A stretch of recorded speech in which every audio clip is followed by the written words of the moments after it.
Hi, it's Neek. And you know what? MMOs are booming right now. The MMORPG market has never been so strong, especially over this last decade. And when it comes to MMOs, no one's doing better than World of Warcraft. Well, no one yet, but maybe some of these hopeful competitors will make a very good read on the market and invest heavily into the MMO boom of the 2010s. Here's a list of the top 10 WoW killers. Number 10, Wildstar. Wildstar is Disney Pixar's first and only attempt to break into the MMORPG market, and they're making ripples in the scene by releasing hype videos disguised as feature overviews. It's pretty clever marketing, really. Pick the blue team or the red team and go out and explore the world. The game has a beautiful aesthetic, the combat looks fun, there's housing in the game, and it just looks super promising. I think as long as the devs make sure that the launch goes smoothly without any major bugs or performance issues, and as long as they don't keep raids away from 99% of the player base and people don't immediately decide the game's awful, it'll be a good subscription-based MMO to compete with WoW. And if it's not, they can switch to free-to-play and it'll be good in like 5 years after no one plays anymore. Number 9, Mists of Pandaria. What is this shit, Blizzard? You're doing something different? You're gonna kill your own game. We went through all of classic WoW fighting demons and the undead. And then we did that again in the Burning Crusade and Wrath of the Lich King. Blizzard, you know what I like. It's things I've already seen. I don't like changing my game. I want to do the same thing over and over. That's why I play MMOs. Why are you doing something different this time? I don't care that it's a completely original story not rooted in the RTS games, or that you've been developing characters like Garrosh, Anduin, and Wrathion, who are all exclusive to World of Warcraft.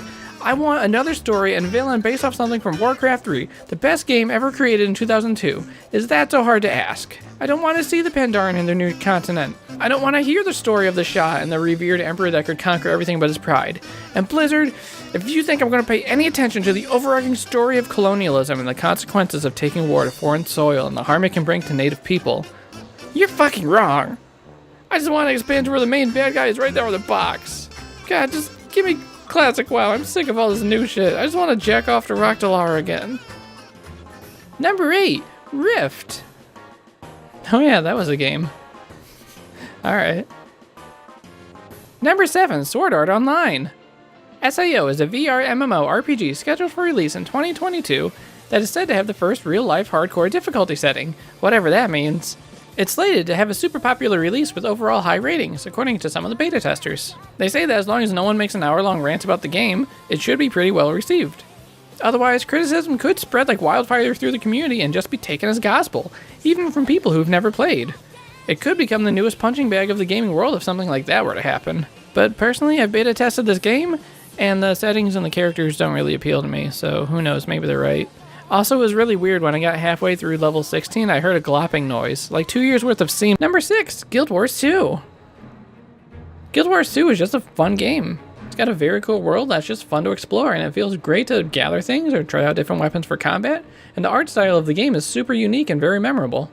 It's just the best train simulator on the market. Keep your world event timers open in a separate window and follow everyone around as they kill world bosses and run world events on a strict schedule over and over and over.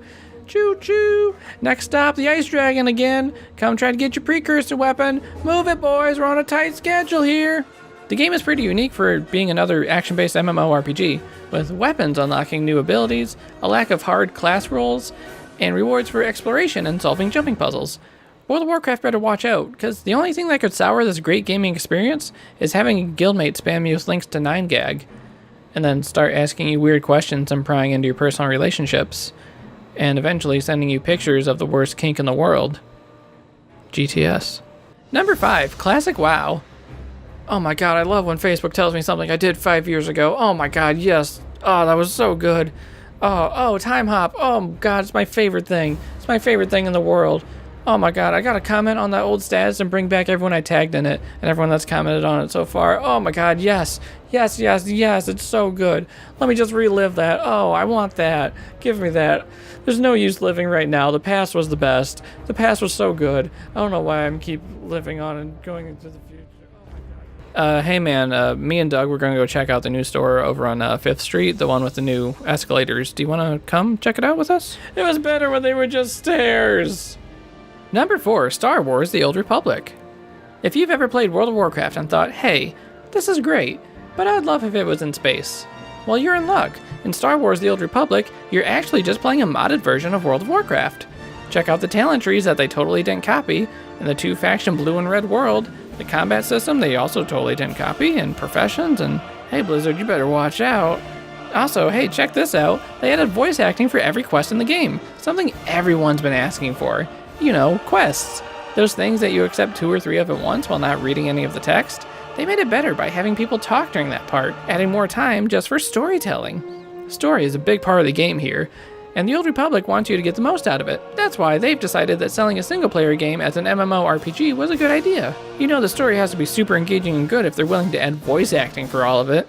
Can't miss it. The bad part of the desert, you can't miss it. What's the bad part of the desert? Moisture farm. It's a moisture farm. Just be right back. I need to go to the moisture farm and just gonna fucking just grow water. Plus, since it copies ideas straight from WoW, it'll be immediately familiar. Hopefully, by only innovating on something that no one asked for and copying everything else, the Old Republic can compete with WoW as another $15 a month subscription-based MMO without having to switch to free-to-play in less than a year. Number 3, Ready Player One. Ready Player One is more than just a WoW killer. It's a culmination of every businessman in the world realizing that nerds will buy anything that pertains to their hobbies, no matter the quality. Seriously, nerds will buy anything. Have you seen Funko Pop figures? Oh god, stop. Put away. It's gross. And yet, people buy these. Probably the same people that clapped at the awful Ready Player One trailer. I guess if a video game character you recognize shows up on a big screen, you gotta clap. Seriously though, they were clapping at a trailer. World of Warcraft, you gotta be careful. Ready Player One will do more than kill WoW. It'll kill everyone, because watching that film will give you cancer. Number 2, Old School RuneScape. I'm just gonna call it RuneScape, because saying old school adds too many syllables, and this is the best version of the game anyway, and everyone already knows it. RuneScape takes a different approach to the MMO genre by not copying World of Warcraft.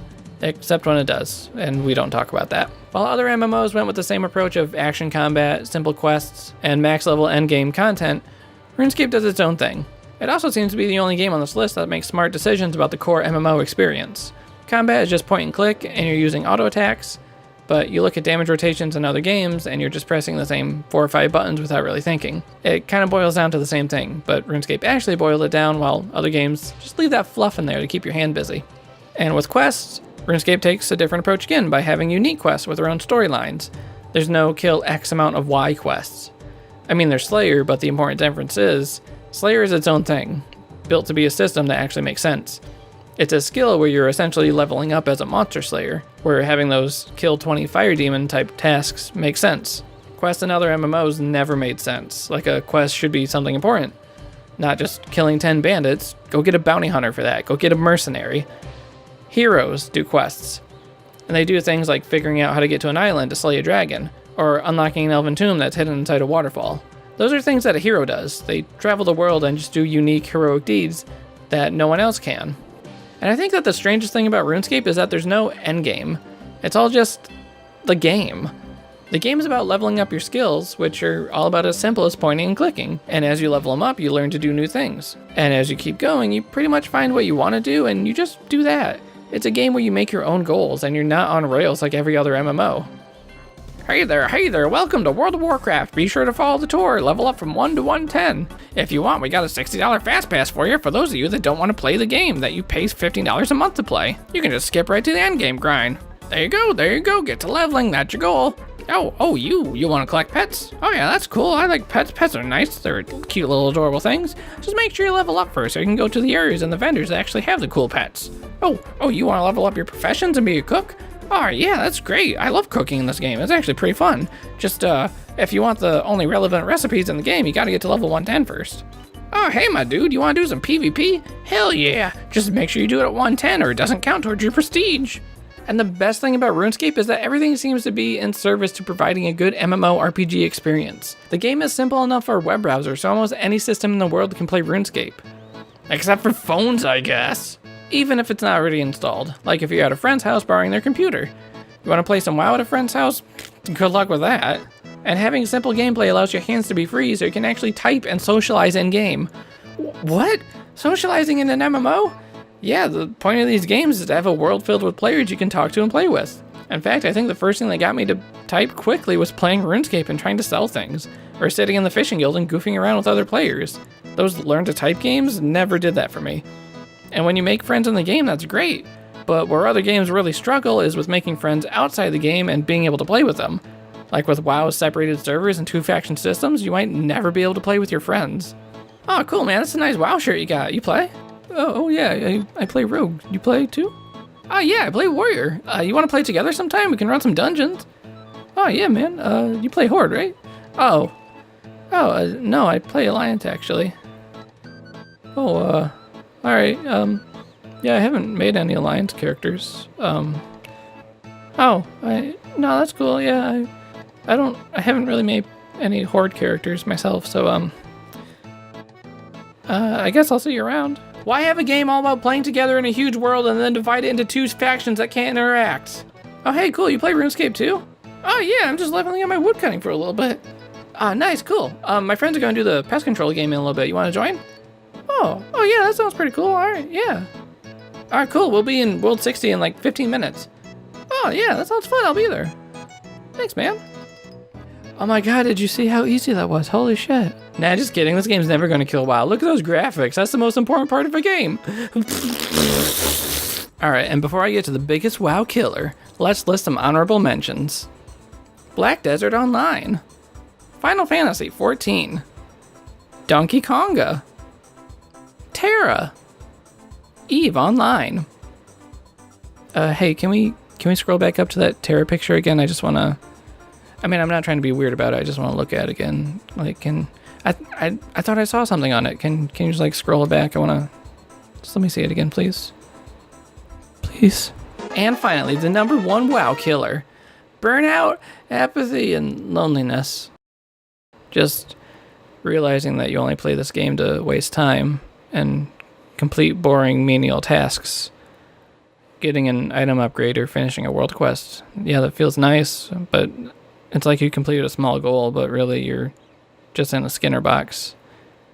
It's alright if you really enjoy it and like exploring the world and like the fantasy of being a mage or rogue or hunter or whatever. But like you just get a little peek behind the curtain and see it's just a treadmill. After that, the magic really starts to fade away. I had friends that played too, but those friends eventually all left. Then you're just kind of stuck there by yourself, playing and going through the motions, setting little goals for yourself, like getting a cool armor set or making a bunch of gold, but without anyone to share that experience with. The game is just a super, super grindy single-player RPG. And yeah, the game will feel fresh after you take a break for a few months, but those breaks just keep getting longer and longer. You play for a month or two at the beginning of an expansion, and then you just stop playing for half a year and come back later to, play for another month before quitting again. Maybe this time you quit for a whole year. The new expansions are cool, yeah, but, who else can you play with? It just gets to a point where maybe you should find something else to do with your time. Something that you might find more fulfilling, and something you or your friends might be able to enjoy together. Nah, just kidding, I don't have any friends. I'm gonna keep playing WoW. I got nothing better to do with my life. And that'll do it, guys. That's my list. Big thank you to my Patreon supporters for making this video possible. Be sure to like, comment, and subscribe, or I'll die. See ya!